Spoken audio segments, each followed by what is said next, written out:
Also, goeiemôre, lekker om vanmôre hier by julle te kan wees in Klerksdorp. Ek het 'n lang geskiedenis met Klerksdorp. Ek gaan net so skuif dat ek kyk dat ek daar die meeste mense kan sien so tussen die pilare deur. Ek het 'n baie lang geskiedenis met Klerksdorp en met City on a Hill Church vandat hulle geplant is en dis waar ek en Murdoch mekaar vandaan ken en ons het al saam getravel, ons het al 'n paar kere saam gekuier daar by Hole in the Wall en twee van sy laities en sy aanstaande skoondogter is daar by ons in die gemeente in Pretoria en dis regtig vir my 'n voorreg om te kom as 'n vriend. Dis primêr vir my die belangrikste van alles is dat ek is hier vanmôre as 'n vriend, nie net van hulle as 'n egpaar nie, maar ook van julle as 'n gemeente. En dis vir my kosbaar om weer hier by julle te kuier by Hebron.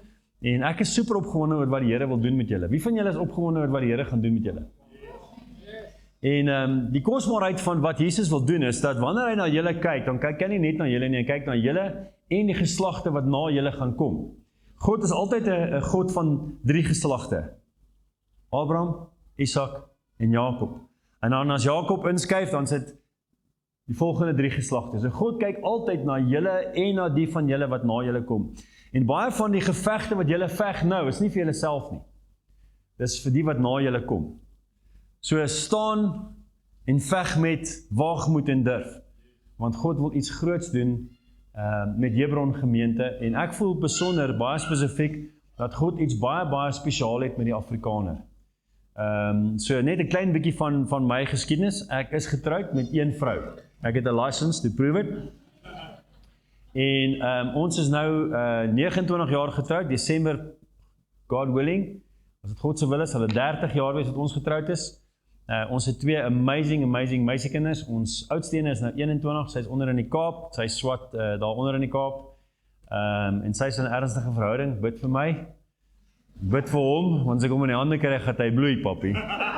En dan het ons my kleinste een, wat nou eintlik nie meer so klein is nie, sy word nou 17 in Julie, en sy dans, en dan sy ook op pad Kaapstad toe.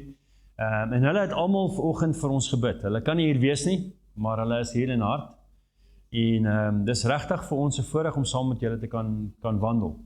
En almal van hulle was al 'n paar keer hier in Pretoria, juis vir bediening, Pretoria, in Klerksdorp. En is regtig met 'n deernis wat ons Here vertrou vir groot goed. Maar 'n bietjie van my geskiedenis is dat ek het baie tradisioneel groot geword. En ek het geweet wie Jesus is, maar ek het nie 'n verhouding met Jesus gehad nie. Ek het die skrif relatief goed geken en ek het al my sonnaarskoolklasse gedoen. Ek het 'n belydenis van geloof en aanneming gedoen en al daai tipe goed. En daar was tye wat ek wil amper sê 'n bietjie nader aan God was, maar ek het nooit 'n lewendige verhouding met hom gehad nie. En toe kom ek Potchefstroom toe om hier te kom swat en het die wiele heel wat ordentlik afgekom. Ek het heeltemal my weg verloor, alhoewel ek wel 'n goeie vrou gekry het. Ek het BA vrouvang kom swat hier in Potch. En ek het dit met honeurs en met cum laude deurgekom. En ek en sy het ontmoet op universiteit en toe sy klaarmaak in November maand, ons is daai volgende Desember getroud. En toe het dit ons net 2 jaar gevat om ons huwelik goed op te neek. Ek dink doen ek dit reg hoor. En ons was totally broken en stikkend gewees. En in daai tyd het Jesus ons begin nader trek. En ek en sy het toe albei 'n radikale ontmoeting met Jesus gehad. Net voor ons geslaag het daaraan om 'n egskeiding te kon finaliseer. En ons het toe in 'n Engelse kerk klomp happy clappies. Kan jy glo? 'n Klomp happy clappies het ons tot bekering gekom. En ek het toe so 'n aversie ontwikkel in my hart teen godsdiens. Hierdie leë werke wat ons moet doen. Dat ek het heeltemal daarvan weggeskeer en totaal verlief geraak op Jesus en sy genade. Maar wat toe gebeur het is, ek het toe godsdienstigheid en Afrikaans met mekaar versoen. En ek was 'n proper souty believer. En eendag toe sê ek vir die Here, Lord, here I am, send me. Toe antwoord die Here my die eerste keer in Afrikaans. Toe sê hy vir my, hoe durf jy jou hart hê vir die nasies, maar nie vir jou eie nie? En net daar toe roep die Here my om Afrikaanse kerk in Meyerton te begin.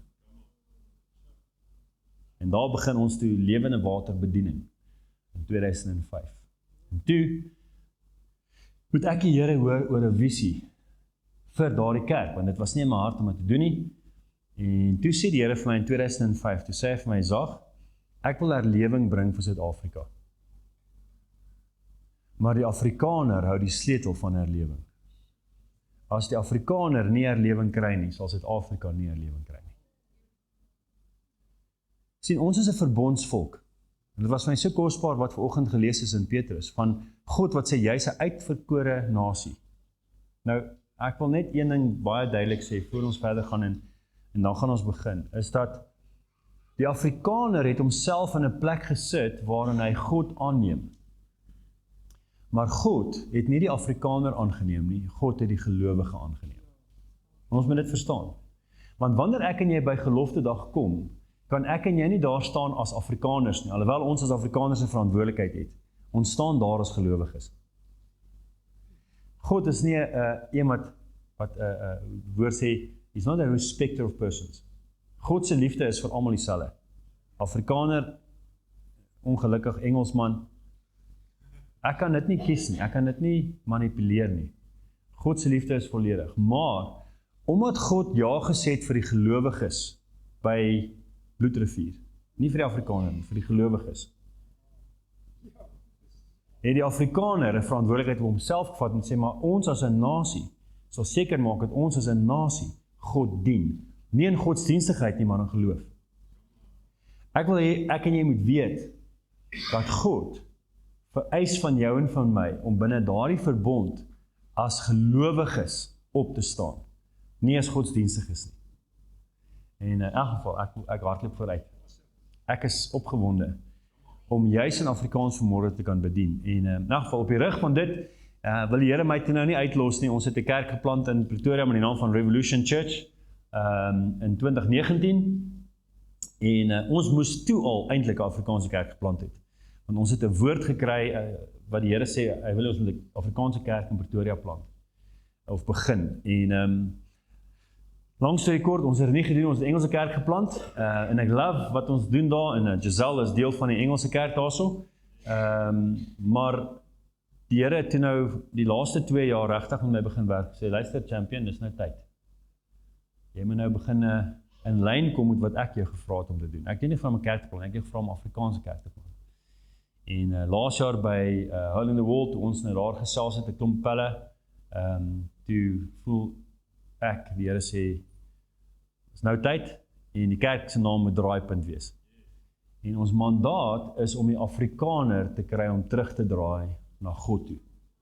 Dis die mandaat wat ons het. En ek weet dat daar is 'n soortgelyke mandaat op Hebron, want Hebron is doelbewus deur God geroep om 'n Afrikaanse gemeente te wees, om die Afrikaners vinniger toe te rus. Is nie omdat ons een kant wil wees as 'n uitverkore nasie nie, maar dat ons mekaar vinniger kan toerus. Dis die hart daarvan. Dis nie om te sê, maar ons is awesome nie. Dis net, maar ons moet jou taal kan praat. En ons moet jou kan toerus, want ek weet, ek het 'n kerk gelei in Meyerton, en die kerk het later heeltemal vir Engels geword, tot my skande moet ek sê, maar die realiteit is, dat baie van die Afrikaners het 'n liefde vir God ontwikkel, maar hulle het baie stadig ontwikkel, want hulle het nie die taal geken nie. Mercy, grace, sanctification, justification. Wat die hel is dit? En ek het agtergekom, en dan preek ek in Engels, en dan volg hulle, en dan gebruik ek 'n woord soos justification, sanctification, dan stop hulle, dan moet hulle nou eers uitwerk, wat is dit? En aan die einde van die preek, dan vang hulle die een woord, maar dan het hulle al die ander goed gemis. So die proses waarin hulle toegerus was, is baie stadiger gewees. In elk geval, ek wil nie sidetrack raak nie. Ek wil hê ek en jy moet kom by die punt waar ek en jy besef dat God reageer tot geloof, nie tot ons kultuur nie. So hy soek nie 'n Afrikaner nie, hy soek 'n gelowige. Maar die Afrikaner het 'n verantwoordelikheid teenoor God en teenoor ons nageslag, dat ons sal seker maak dat hierdie nasie terugkeer na God. Wie van julle weet dat ons land, ons Afrikaner is heiliglik in ballingskap?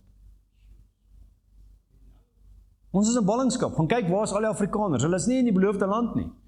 Hulle is gesprei all over. Nou God wil daai ding regmaak.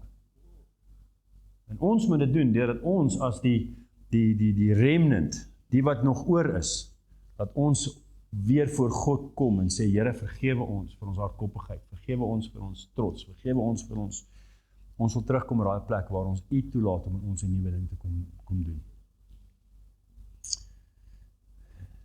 Daardie egpaar wat daar so sê, die dame met die lang krulhare en die bril en die man langsaam met die groen baadjie, is julle twee saam? Is hy die lucky guy? So kan julle vir my staan asseblief? Ek ken julle nie, ek weet nie wie julle is, maar staan vir my asseblief. Ek voel dat God sê dat julle is pilare in die gemeenskap. En dat julle 'n plek van veilige toevlug is vir baie ander. Daar's 'n standvastigheid, daar's 'n getuienis, daar is 'n roeping in julle lewe, maar ek voel die Here sê dis tyd om te land en te plant. Ek voel die Here sê dis tyd dat julle hierdie baken wat julle is in die gemeenskap, dat hy 'n paal word waaroor daar 'n tent gespan kan word.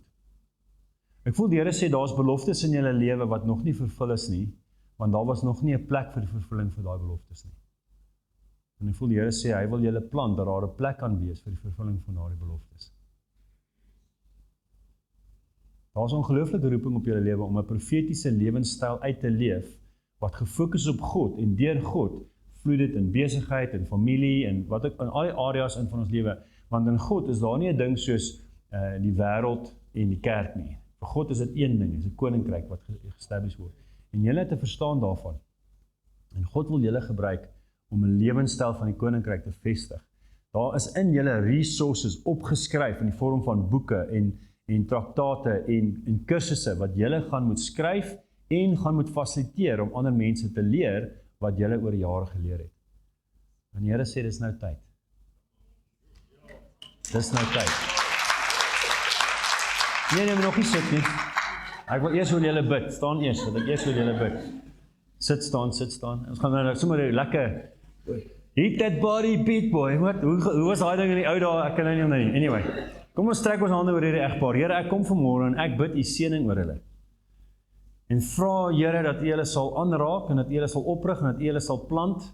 En Here, daar waar U hulle plant, dat hulle daar sal vrug dra en sal verkoop word met die waarheid wat reeds in hulle opgesluit is. Here, gee vir hulle insigte om daardie boeke en daardie materiaal aan mekaar te sit. Here, selfs videoreekse. Here, ek sien hoe hulle van baie basiese besigheidsbeginsels gebruik maak om mense by die koning uit te bring. Here, ek vra dat U hulle werklik waar sal oprig en dit wat U vir hulle het en mag U vreugde en U volheid op hulle rus. En Here, soos wat Joshua en Caleb gesê het, hier is ek nou 80 jaar oud, ek is nog steeds so sterk soos ek was toe ek 40 is. Here, sal U vir hulle in hulle liggame restoreer en tyd vir hulle verkoop in Jesus naam. Amen. Sien, ek het nie hulle name nie. Wat is julle name? Tom en Cindy. Net vir die opname, dit was Tom en Cindy. Okay, cool. Great stuff. So, ek wil graag vanmôre met julle gesels oor twee terme wat my lewe radikaal verander het in my proses waarin ek Jesus leer ken het. En ek het daai twee terme in Engels leer ken.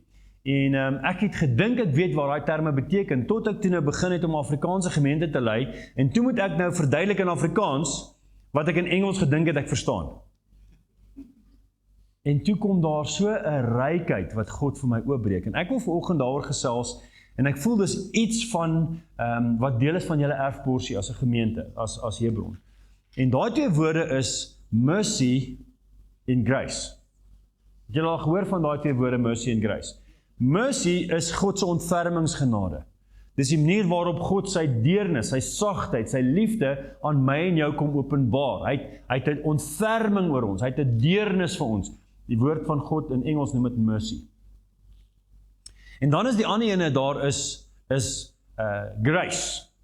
En in Engels, in Afrikaanse vertaling is dit net genade, maar ek wil 'n ander woord bysit daarby. Ek wil sê dit is 'n bemagtigingsgenade. So wanneer God dan ons genadig is dit nie dieselfde as 'n ontferming en 'n vergifnis en 'n sagtheid nie. Dis 'n genade wat sê, okay, kom aan, jy kan beter doen. Ek gaan jou in staat stel, ek gaan jou oprig, ek gaan jou bemagtig, en die beste naaste vertaling vanuit die oorspronklike Grieks vir grace is bemagtigingsgenade. En ek wil 'n bietjie daaroor gesels met ons vanoggend. En dan gaan ons oor 3 punte gesels, en dan gaan ons 'n draaipunt movie. So daarby, by draaipunt, elke week het ons 'n draaipunt move. Hier is jou draaipunt move. Jy het nou iets wat jy gaan moet uitoefen hierdie week. Jy gaan dit nou moet toepas. Want as ek en jy net die woord van God hoor en dit verander nie ons lewe nie, dan is ons soos wat die woord sê, ek kyk in die spieël en ek sien hoe awesome mooi ek is en dan loop ek weg en dan vergeet ek hoe lyk ek. Dis ook met 'n vrou, sy bly my vertel, jy's awesome, jy's beautiful, jy's anyway. My grappies is nie so goed, ek werk nog aan. So wat gebeur is, daar is 'n ontfermingsgenade en dan is daar 'n bemagtigingsgenade. En ek wil hê ons moet gou 'n gedeelte gaan lees en dan gaan ons dit bietjie oopbreek soos wat ons verder gaan. So in jou Bybel, blaai vir my na Efesiërs hoofstuk 2 toe. Efesiërs hoofstuk 2. En as jy daar sê daar, dit was vinnig, vrek het. Ek's nog eers daar nie.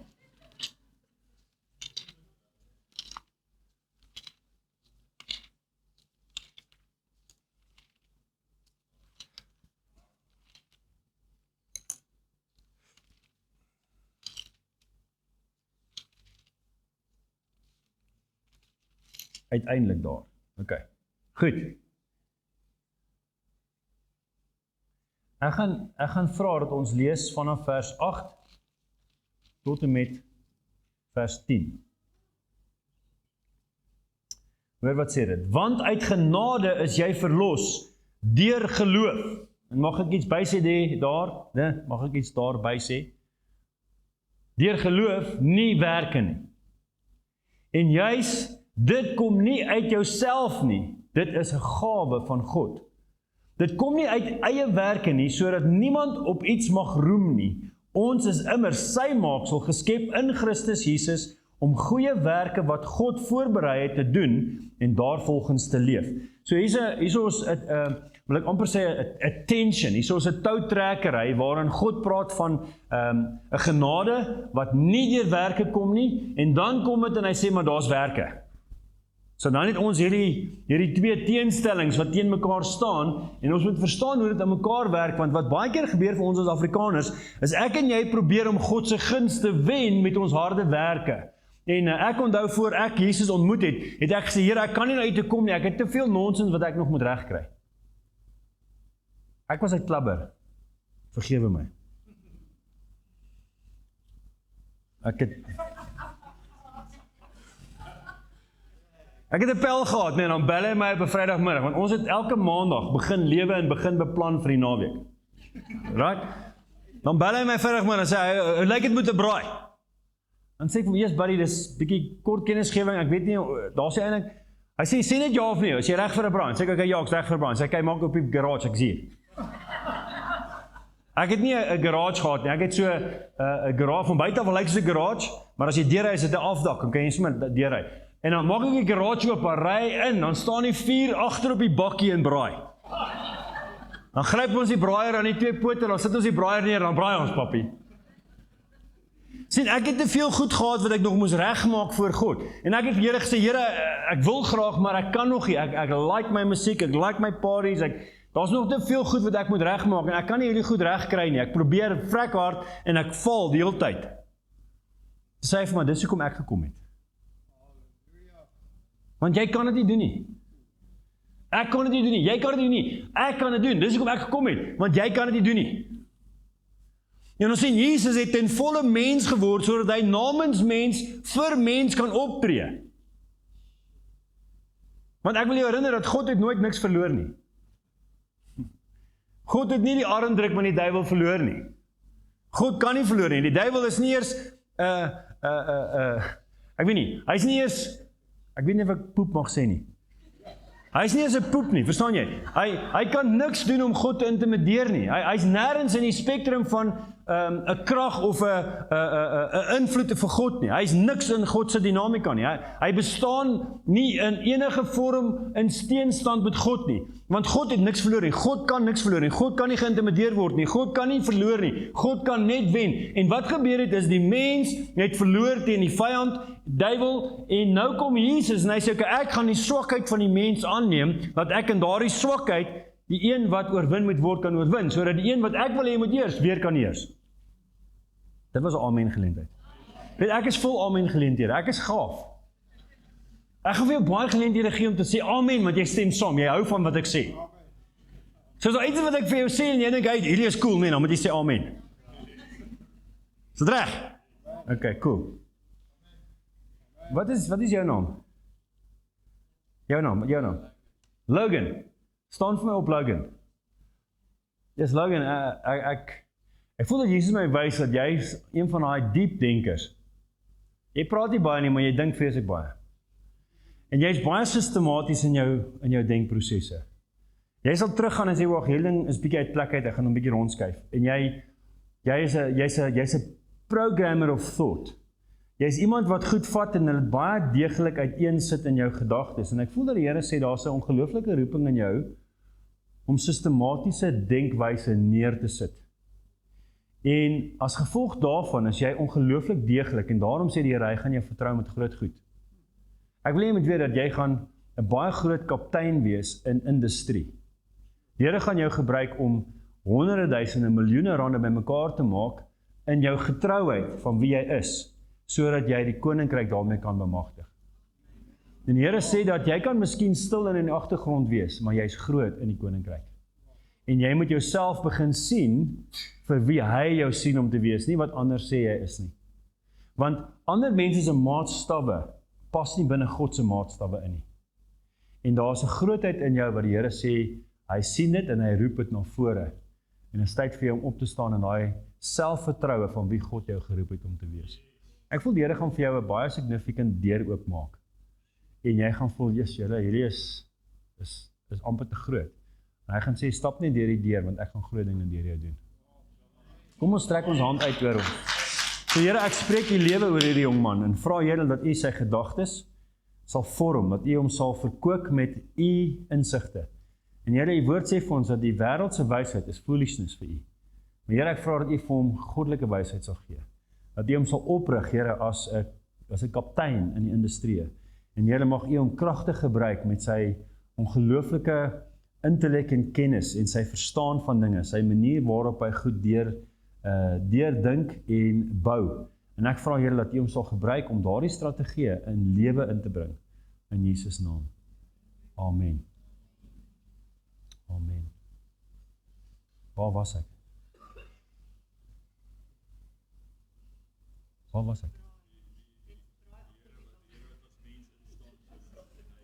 Jesus het namens ons weggemaak, sodat ek en jy net kan eenvoudig as gebroke mense kan vashou aan die mens Jesus. En dan, as ek en jy as gebroke mense vasgryp aan die mens Jesus, dan kan die God Jesus in my en jou opstaan. Maar ek en jy kan nie as goddelike mense, of 'n God expression, of 'n gees expression, God ontvang nie. Want as ek en jy, oomblik wanneer ons super spiritual begin raak, dan sê die Here, okay, want nou kan jy dit myself doen. Dis wat die Fariseërs probeer doen het.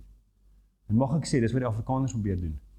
Ons probeer die Here paai met ons skriffietjies en ons bid voor ons kos kry. Jy kan in jou godsdienstigheid God gaan nie beïndruk nie. Maar jy kan in jou afhanklikheid en gebrokenheid God beïndruk. Weet jy, daar is 'n gedeelte in Jesaja 53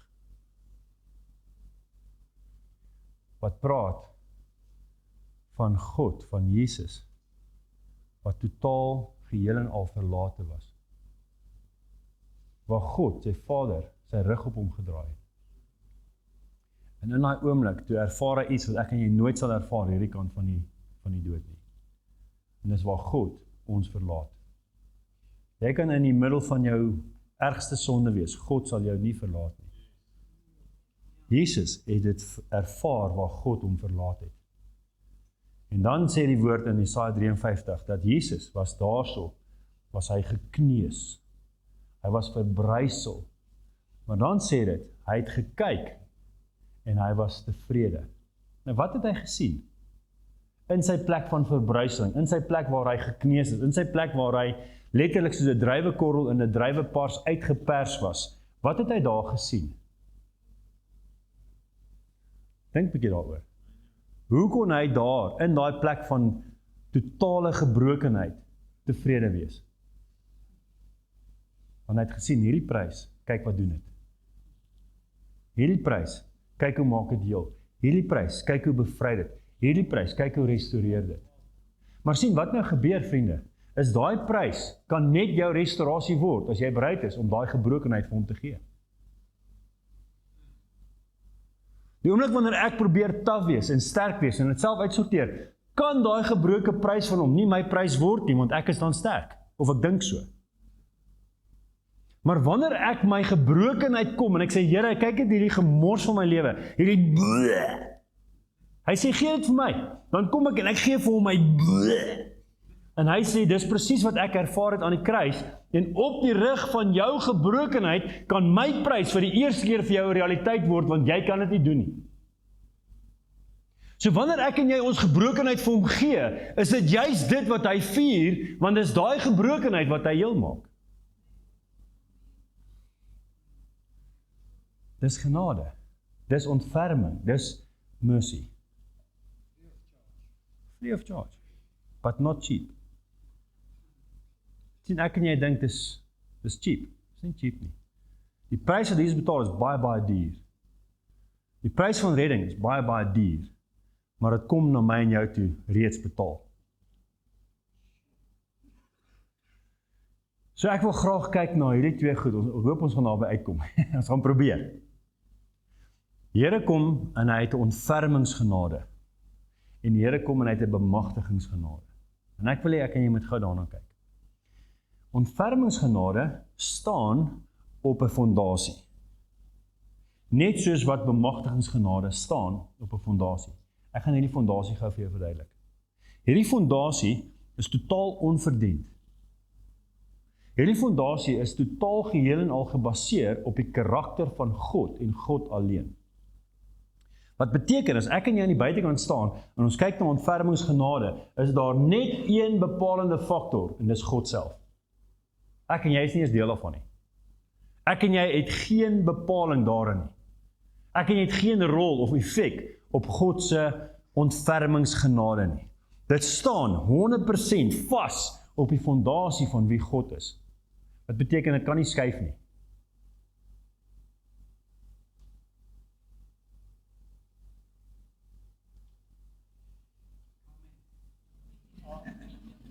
Wi-Fi vir jou, champion. So God se ontfermingsgenade kom absoluut 100% vanuit die posisie van wie God is. En vanuit daai posisie sê God, ek het mens so lief gehad, ek gaan my enigste seun stuur om die prys te betaal. Die mens het dit nie bepaal nie, die mens het dit nie beïnvloed nie, God het dit bepaal, God het dit beïnvloed. Net God en God alleen. Dis 'n ontfermingsgenade. En dan is daar 'n bemagtigingsgenade. Bemagtigingsgenade staan op 'n fondasie wat 100% onverdiend is en 100% afhanklik is van een individu, en is God homself. God is die enigste een wat bepaal hoe lyk sy bemagtigingsgenade. Niemand anders bepaal dit nie. Niemand anders beïnvloed dit nie. Dis net God. So altyd van hierdie forme van genade, die ontfermingsgenade, bemagtigingsgenade word bepaal deur God en God alleen, en al wat nou gaan gebeur is, nou kan ek en jy dit sien en dit erken, of ons kan dit sien en dit ignoreer. Maar ons kan niks daaraan verander nie.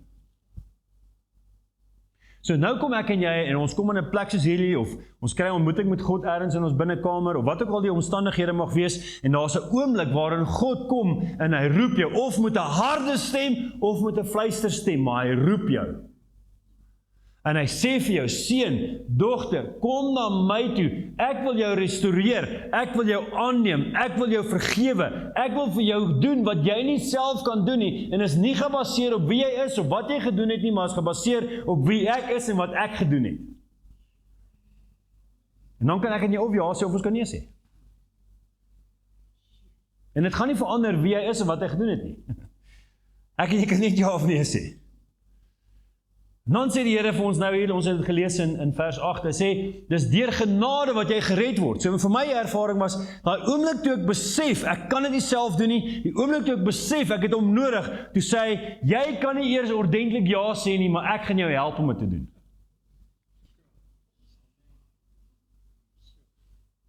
Ek het jou gebrokenheid gesien, en ek het jou gebrokenheid erken, en ek wil jy met jou gebrokenheid sien, en jy met jou gebrokenheid erken. En in daai gebrokenheid sê, Here, ek wil ja sê, maar ek weet nie hoe nie. En dan kom hy en hy sê, ek sal jou bemagtig.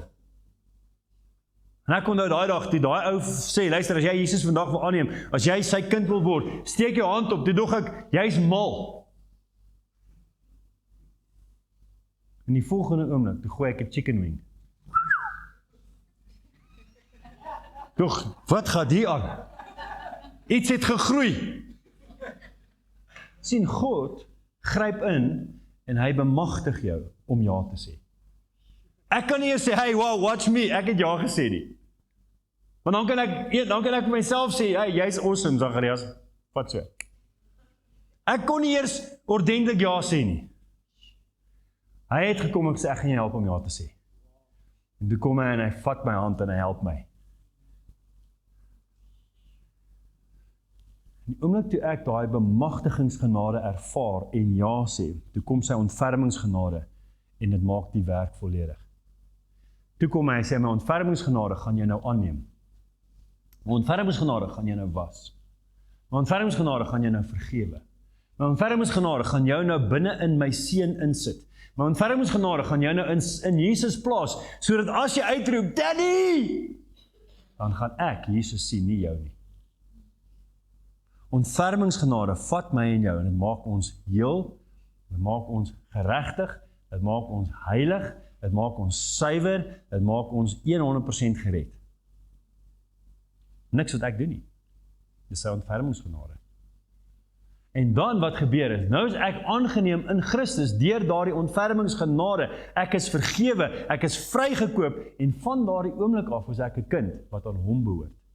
En dan sê die woord, nou wat gebeur is, nou verander my ras. So ek kan nou nie eers hier so staan en sê, hey, ek is Afrikaner nie. Dis hoekom ek vir jou gesê het, dat God roep my en jou as 'n nasie. Nie as Afrikaners nie. 'n Nuwe nasie, 'n uitverkore mens, een wat aangeneem is in sy nasie in. En nou sê die Here, nou is ek en jy, ons is nou burgers van die hemel. Ons is nou burgers van 'n nuwe koninkryk. Ons is nou burgers met 'n nuwe identiteit. Ek en jy staan nou aangeneem as sy kinders. Primêr. En dan kom hy en hy sê, okay, nou dat jy aangeneem is, nou is daar seker goed wat van self gaan gebeur. Ek het nou die dag 'n gesprek gehad met 'n appelboom.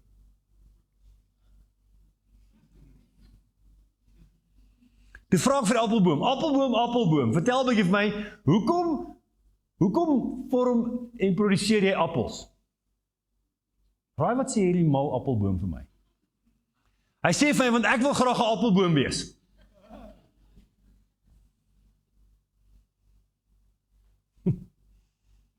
Sien, dis wat ons doen. Ons probeer goeie werke doen om iets te word. Appelboom kan nie appels produseer om 'n appelboom te word nie. Hy slaar 'n appelboom en daarom produseer hy appels.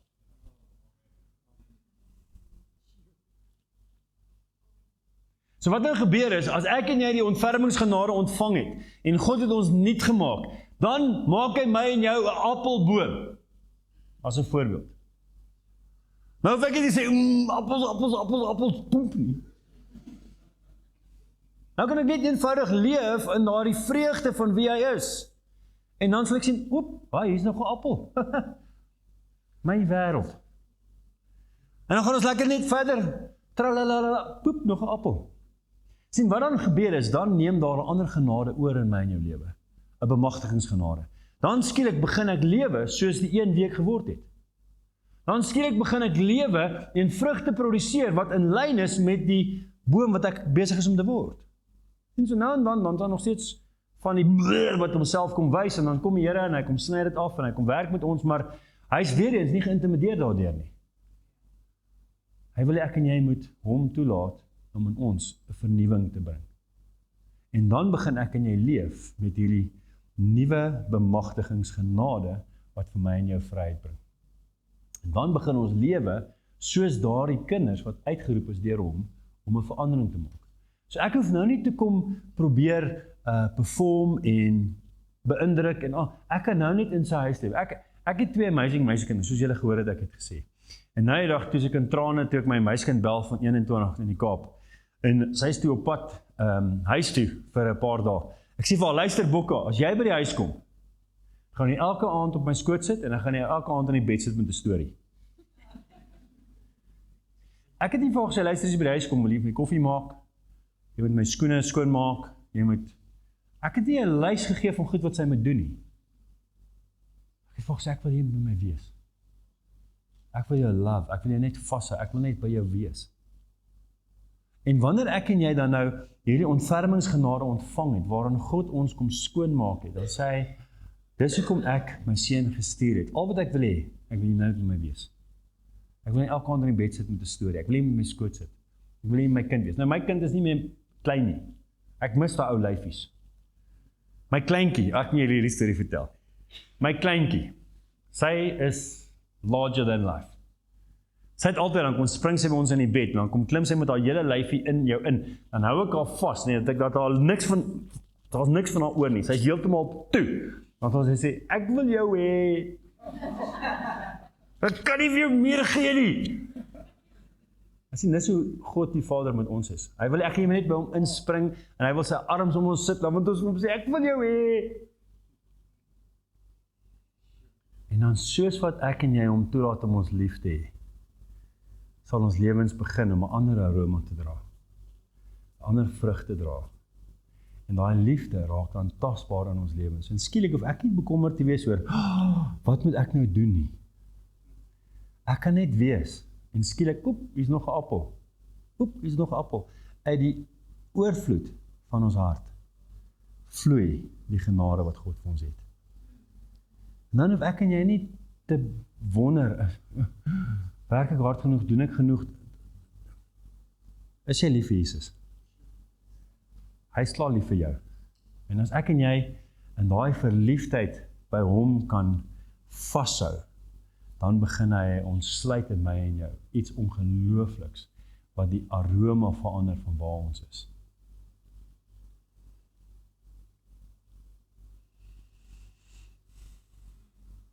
Ek het een keer in 'n pizza winkel gesit. Ons het pizza geëet. En dan kom toe een van die dames wat daar werk, en sy stap verby, en sy het so 'n ligte boepie. Ek love 'n boep. Ek vrek oor 'n vrou wat swanger is. Dit is my die mooiste teken van lewe. En ek loop haar nader, ek sê vir haar, dit lyk vir my asof jy swanger is, as jy swanger is. Sy sê, ja, sy is swanger. Ek sê vir haar, kan ek vir jou bid? En sy sê al 'n bietjie ongemaklik, want hier is 'n pizza plek, sy moet haar werk doen. Ek sê vir haar, staan net, ek gaan net so liggies vir jou bid. En ek hou haar hand vas, en ek begin vir haar bid, en ek sê, Jesus sê, jy gaan 'n dogtertjie hê, en sy gaan beautiful wees, jy wie bekommerd te wees oor haar nie, en sy gaan lief wees vir dans en sing. Loop die trane, vir af. 9 maande later, toe bel 'n vriend my, en was in 'n ander dorp waar ons gaan kuier het, toe sê hy was weer by dieselfde plek, en die vrou is daar, en sy het 'n dogtertjie, en sy is so dankbaar vir daai dag van gebed, want sy was bekommerd dat sy die kind gaan verloor. En God het ingegryp en die situasie verander. Sien, as ek en jy vol van die liefde van Jesus is, dan sal die vrugte homself sommer net wys, daar waar ons gaan. Ek was 'n baie slegte egpaar, man, voor Jesus. Maar Jesus. En ek onthou, ek het eendag toe hardloop ek na Jesus toe en ek sê vir hom, hierdie vrou wat jy vir my gegee het, sort haar uit.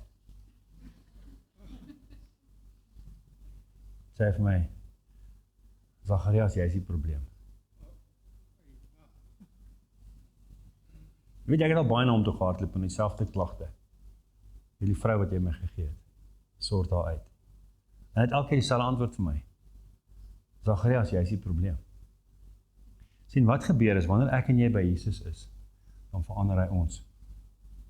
En ek weet, dieselfde is waar, sy hardloop baie keer na God toe, en sê, hierdie man wat jy my gegee het, dan sal hy vir haar ook sê, jy is die probleem. Want sien, God tuig niemand aan nie. Dis die vyand se werk. Maar God restoreer almal. God sal sê, ek gaan in jou verandering bring, Ek gaan aan jou verandering bring, want jy is my boom, en ek gaan 'n nuwe vrug in jou bring, wat homself gaan wys, my bemagtigingsgenade. En ons het hierdie naweek gepraat oor een van die bemagtigingsgenade, dis profesie, so ons mekaar bemoedig, en vertroos, en bemagtig. En wanneer ons God toelaat om in ons 'n vrug te kom produseer, dan hoef ons nie hard te werk nie, dis iets wat net eenvoudig vloei. Maar egpaar daar, julle tweekies, is julle twee saam? Ja. Sê julle vir my staan asseblief. Wat is julle name? Dat ek die name reg het. Karin en Frikkie. Okay, Karin en Frikkie. Is julle getroud? Okay. Ek vra nie om op te check nie. Kom ek verduidelik net, ek vra, want as julle getroud is, sien God julle as een. So ek sal oor julle bedien as een. As julle nie getroud is, no problem, dan sal ek net oor julle bedien as twee. Al kom ek vra. Ek voel dat die Here sê daarso is patrone wat homself herhaal in julle lewens. En die Here wil vir julle in 'n seisoen van restaurasie inbring. Hy wil patrone breek en julle op 'n nuwe fondasie sit waarin julle vooruitgang kan maak eerder as om net om die berg te loop die hele tyd. Dit lyk asof dinge gaan verander en dan doeps om breek die wiel, dan loop ons weer om. En dan lyk dit asof dinge gaan deurbreek en doeps om breek hy om. En ek voel die Here sê dat daai patroon gaan nou tot 'n einde kom en hy wil vir julle 'n massive restaurasie bring. Ek voel daar's 'n vrugbaarheid wat hy in julle wil oopsluit, wat van julle weerhou is op hierdie stadium. En hy wil julle bring in 'n plek van vrugbaarheid in. Geef vir my julle hande.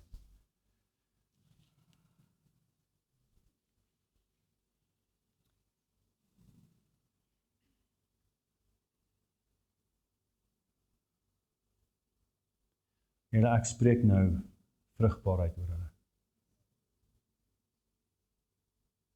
Ek spreek nou 'n einde van repeating patterns.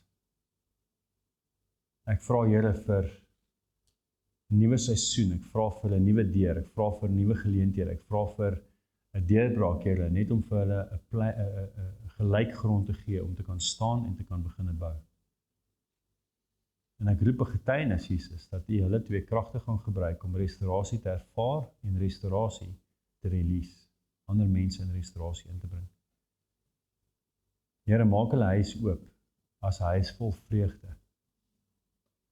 Ek sien baie kinders in julle huis. En ek sien hoe God van julle huis 'n veilige plek maak vir kinders wat alleen is.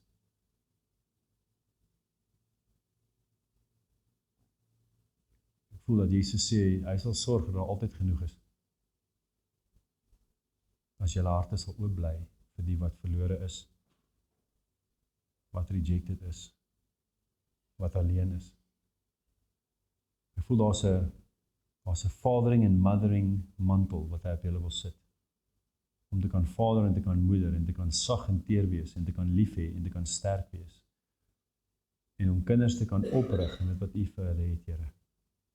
So Jesus, ek spreek nou U vrede en U vreugde oor hulle. Ek roep nou uit vir deurbrake en 'n hele nuwe platform waarop hulle kan bou en kan staan en ek spreek oor hulle vrugbaarheid in Jesus naam.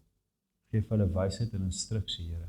Ontmoet hulle op hulle plek waar daar nood is en bring vir hulle deurbraak en vreugde in Jesus naam. Amen.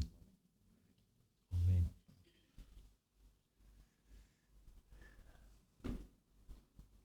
Ek wil hê moet gou nog 'n skrifgedeelte lees. As jy gewonder het, die bril is net vir looks.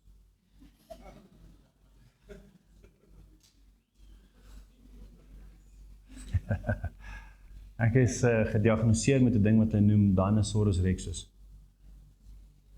Dis wanneer jou armpies kort raak en jy kan nie die Bybel ver genoeg kry om te kan lees nie.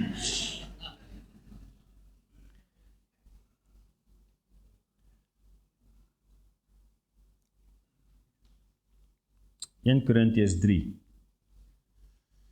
vers 12 tot 15. As jy daar is, sê daar.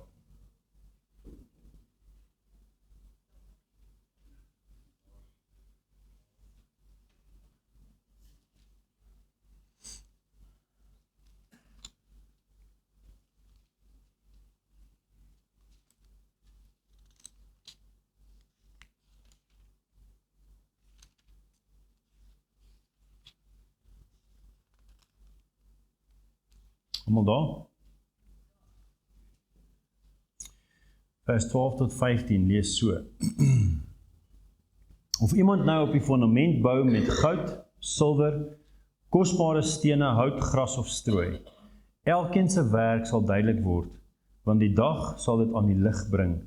Deur vuur sal dit geopenbaar word, en die vuur sal die gehalte van elkeen se werk op die proef stel.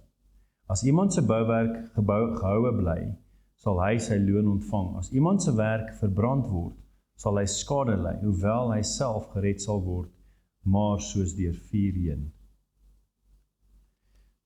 So God roep my en jou, nommer 1, om aangeneem te word met ontfermingsgenade.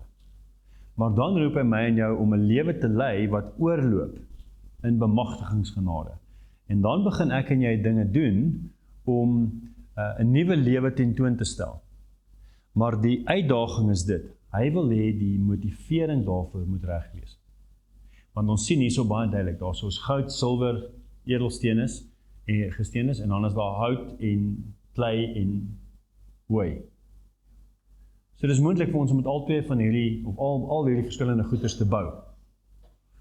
Nou moet ek en jy onsself die vraag vra, maar ek wil nie eendag deur vuur getoets word en al my goed was net hout en strooi nie. Ek wil deur vuur getoets word en dan moet dit net suiwerder word want ons goud en silwer. Hoe kry ek dit reg? Wie wil vir my 'n antwoord gee? Strikvraag. Okay, wie het sy knoppie wie het sy vinger op die knoppie? Ek wil nou, wie gaan eerste wees?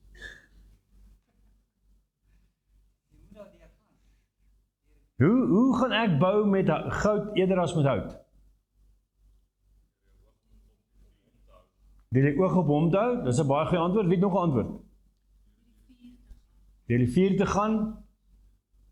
Eina, kan nie van wat julle sê nie. Wie het 'n ander antwoord? Sê weer? Harder te werk, my beste produk te kry? Jy kan dit doen nie, hy moet dit doen. Okay, maar hoe lyk dit? Geloof, ek hou daarvan. Lekker om jou te sien, Karel. Hoop, ek hou daarvan. Wat nog? Come on. Sê weer? Liefde. Liefde, liefde, liefde, liefde, liefde, liefde, liefde. Lees ken hy ook vas. Liefde.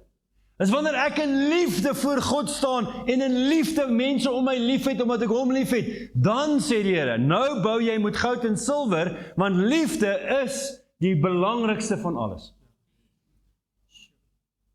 Ek wil vir julle sê, een van die goed wat ek besig is om te ontdek, ek kan nie sê ek ken dit nie, ek leer dit ontdek, is dat as ek lief is vir Jesus, dan vloei daar liefde oor en gawes vir ander.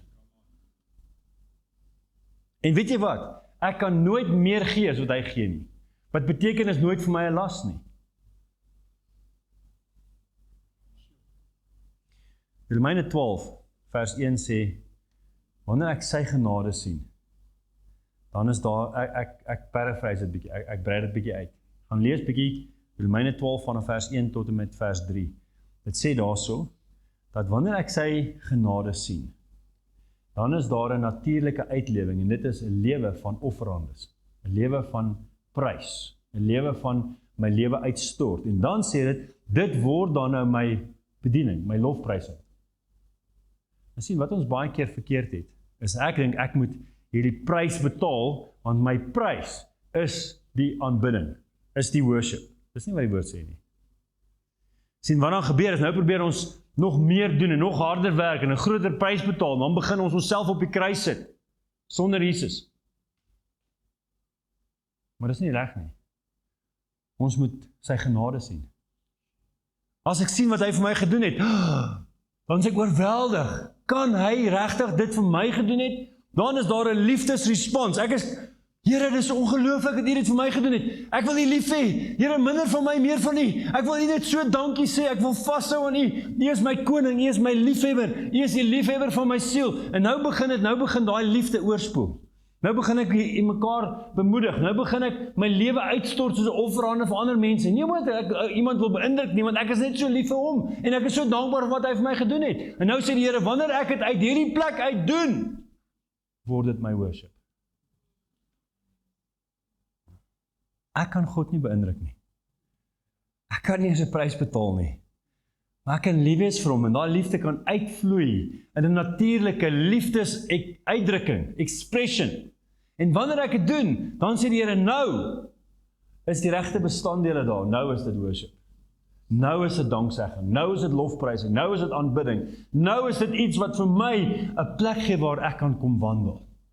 Want die woord van God sê, die Here kom en hy kom wandel, hy kom kuier, hy kom rus in ons lofprysing. Dit kom nie vanuit 'n plek van prys nie, dit kom uit 'n plek van liefde. En as ek praat van prys, praat ek van 'n prys wat ons betaal. As daar een ding is wat ek en julle wil wakker maak vandag, is dit, jy kan nie 'n prys betaal wat God sal beïndruk nie. En ons as Afrikaners probeer so hard om dit te doen. Ek wil jou uitnooi om 'n radikale liefdesverhouding met Jesus te begin. Waar jy net kan kom soos jy is. En sê, Here, ek het nie veel om te gee nie, maar wat ek het, kan ek gee. Wees soos ek. Bring jou en gee dit vir hom, want as ek en jy ons gebrokenis vir hom gee, dan eers kan sy prys vir my en vir jou tasbaar word.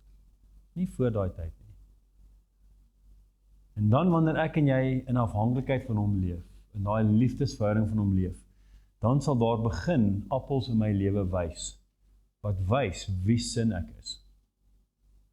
Nie wat ek doen nie, wie sin ek is. En dan kom hy en hy bemagtig my en jou. Hy gee vir my en jou die vermoë om 'n lewe te kan lei wat so anders is, so bonatuurlik is, so anders is as wat ek en jy ooit kon dink. Ek het al elke liewe wonderwerk in die Nuwe Testament self gesien. Behalwe die doodes wat opstaan, en behalwe iemand wat op water loop, en behalwe iemand wat van een plek na 'n ander plek geskei word, soos wat Filippus geskuif is. Ek het al bene sien groei, ek het al blinde oë sien opgaan, ek het al dowe ore sien opgaan, ek het al ongelooflike goed gesien gebeur, ek het al kanker sien afval van mense af, ek het al ongelooflike goed gesien, en ek kan net dink, maar, hoe is dit moontlik, Here? En hy het een antwoord, liefde, liefde, liefde. En wanneer ek en jy in daardie liefde tot God respond, wanneer ek en jy in liefde God vashou, dan kan hy begin om al hierdie onmoontlike goed in my en deur my en jou te doen. Ek dink is iets wat ek gesê het. Glad nie, ek weet. Ja. Ek het na die dag, het ek by 'n KFC gestop en 'n takeaway gekoop. En terwyl ek daar was, sien ek die dame wat ons bedien het. Sy voet is net so dik. Ek sê toe vir haar, wat gaan aan met jou voet? En sy sê toe, sy het gevriesde hoender uitgehaal en gegly en haar ligamente in haar voet geskeur. En haar voet staan net so dik, sy kan nie op hom staan nie, sy loop so. En ek sê toe vir haar, ken jy vir Jesus? En sy sê toe, ja. En ek steek my hand so by die karvenster uit en ek vra haar hand so deur haar venstertjie waar sy ons bedien het en hier hang ek en sy soos vinke aan 'n tak in mekaar se hande.